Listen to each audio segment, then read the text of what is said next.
အားလုံးပဲမင်္ဂလာပါခင်ဗျာဥစ္စာပထမကိုစိတ်နှပြချမ်းသာချမ်းသာပါစေလို့ဆုမွန်ကောင်းတောင်းရင်နှုတ်ခွန်းဆက်တာပါရခင်ဗျာ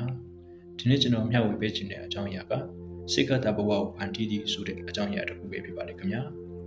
ဆက်လိုက်ကြရအောင်လူတိုင်းဟာဘဝမှာအောင်မြင်ခြင်းကြတယ်ချမ်းသာခြင်းကြတယ်စိတ်လည်းချမ်းသာခြင်းကြတာပဲဒါပေမဲ့တချို့လူတွေကအောင်မြင်မှုရရှိပြီးတော့တချို့လူတွေကဘာကြောင့်အောင်မြင်မှုမရကြတာလဲ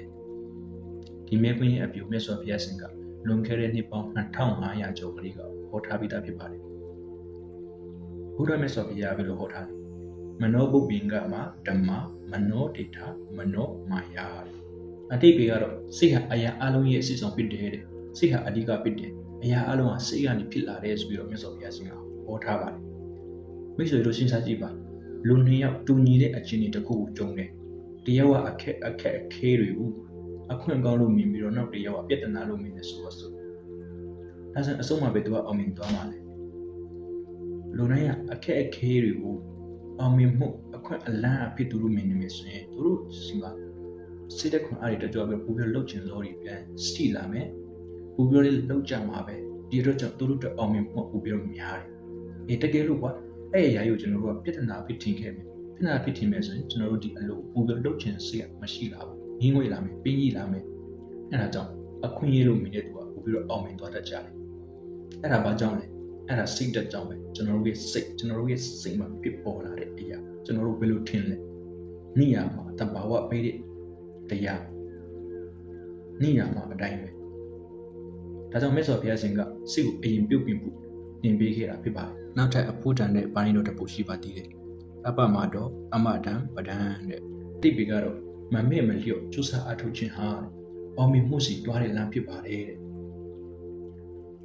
ကဲမိတ်ဆွေတို့ဒီနေ့လူတော်များများကကံမကောင်းလို့အခွင့်အရေးမရလို့ချိန်မကောင်းလို့ဆိုပြီးတော့ပြောတတ်ကြပါတယ်ဒါပေမဲ့တကယ်တမ်းဘဝကိုပြောင်းလဲပေးတဲ့အရာကံတရားတစ်ခုတည်းဟုတ်လို့လားကံတရားတစ်ခုတည်းလား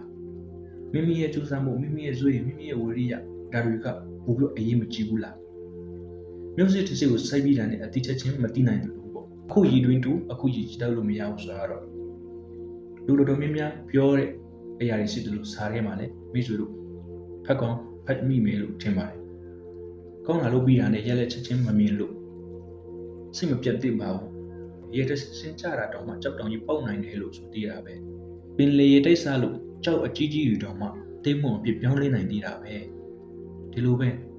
နေ့စဉ်ကောင်းတာလေးတစ်ခုခုလောက်ကြမယ်နေ့စဉ်တင်ယူမှုတွေစတင်ကြမယ်နေ့စဉ်စူးစမ်းမှုလေးတွေလုပ်ကြမယ်ဆိုရင်တဖြည်းဖြည်းနဲ့စုပေါင်းသွားရင်းနဲ့ဘဝကြီးကိုပြောင်းလဲသွားနိုင်တယ်ဆိုတာဒါတော့အသေးချာပဲဒါကြောင့်မိတ်ဆွေတို့ဒီနေ့ကစပြီးတော့စိတ်ကောင်းမှုကိုငွေကြမယ်စကားကောင်းပြောကြမယ်အလုပ်ကောင်းလုပ်ကြမယ်သူများပေါ်မှာမြတ်တာထားမယ်